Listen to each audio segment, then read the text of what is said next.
Okay ဒီနေ့ကတော့ဒါကျွန်တော်တို့ဒီ Christmas collection လေးအတွက်ပေါ့နော်ဒါ production ထုတ်နေတာပေါ့နော်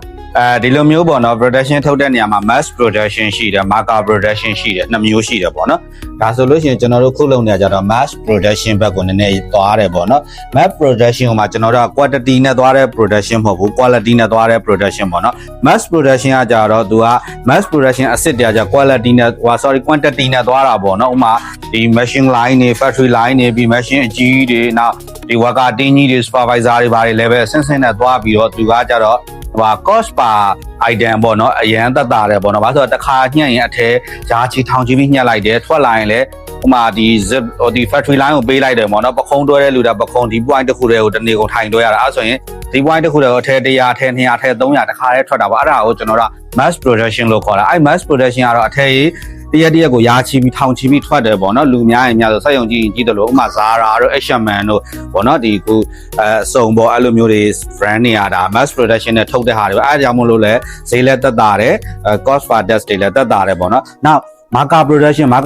ကကြာခုကျွန်တော်တို့ small team တွေပေါ့နော် small team အသေးလေးတွေဒါမှမဟုတ်လို့ small tailor လေးတွေပေါ့နော်ကျွန်တော်တို့လိုမျိုးခု tailor ပေါ့နော်ဒီအသင်းဖွဲ့သေးလေးတွေမှောက်မှ5 6ယောက်နဲ့လုပ်တဲ့ဟာတွေပေါ့အဲ့မှာကြာတော့ quality နဲ့ဒီ customization နှစ်ခုလုံးကိုရတာပေါ့နော်အဲ့တော့ quality ကောင်းရယ် customize လည်းဖြစ်ရမယ်ဆိုရင်ကျွန်တော်တို့ pattern စာရွက်ဒီပေါ်မှာ pattern တွေဆွဲဒီပေါ်မှာ pattern တွေတင်တစ်ထည့်ချင်းတော့ကဒီညက်ပြီး customer ရဲ့ body figure နဲ့ဘောနော် sit hood တွေနဲ့အဲ့လိုမျိုးကျွန်တော်တို့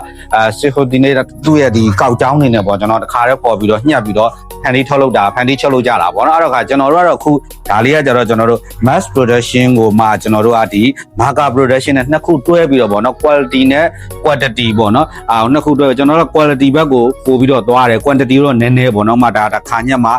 10တယ်15တယ်ပေါ့နော် mass production quality နဲ့သွားတယ်ဆိုရင်အထက်ရာချီထောင်ချီပေါ့အဲ့ဒီဟာကကြာရင်သူကအထက်တော့များထွက်တယ် cost per item သက်သာတယ်ဒါပေမဲ့သူကအထက်ပေါ့နော် update လုပ်ဖို့ကြာရင်တော့သူကနည်းနည်းလေးခက်တယ်ပေါ့ဒါမှမဟုတ်အထက်ထောင်ပြီးမှနောက်တစ်ထောင်ကျမှပြင်လို့ရတော့တာပေါ့နော်လုံးဝပြင်လို့မရတော့ညှက်ပြီးသွားပြီဆိုရင်ဒါကျွန်တော်တို့ရဲ့ဒီပေါ့နော် marker production မှာတော့အဲ့လိုမျိုးမဟုတ်ဘူးပြင်လို့ရ design တွေမျိုးစုံထုတ်လို့ရတယ်ပေါ့နော်ဒါကျွန်တော်တို့ဒီခုလာမယ့်10ရက်နေ့မှာဖွင့်မဲ့သင်တန်းမှာဒီလိုမျိုးသင်ခန်းစာတွေကိုလည်းကျွန်တော်ကထည့်ပြီးတော့သင်ကြားပေးသွားမှာပေါ့နော် knowledge sharing နဲ့ပြောပြပေးသွားမှာဖြစ်ပါတယ်